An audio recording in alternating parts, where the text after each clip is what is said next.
Ito ang GMA Regional TV News. Oras na para sa maiinit na balita ng GMA Regional TV mula sa Luzon.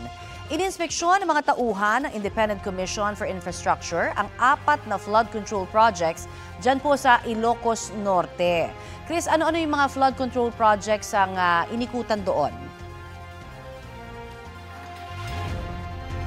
Connie, kasama sa kanilang ininspeksyon ang nasirang flood control project sa Barangay Alsem sa bayan ng Bintar. Ayon kay ICI Special Advisor Rodolfo Asurin, naayos na ang naturang proyekto na sinalanta ng nagdaang bagyong Uwan.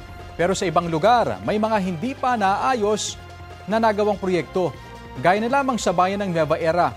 Nadatna ng ICI ang mga nakausling bakal sa ibabaw ng dike at mga sementong naging buhangin na lang.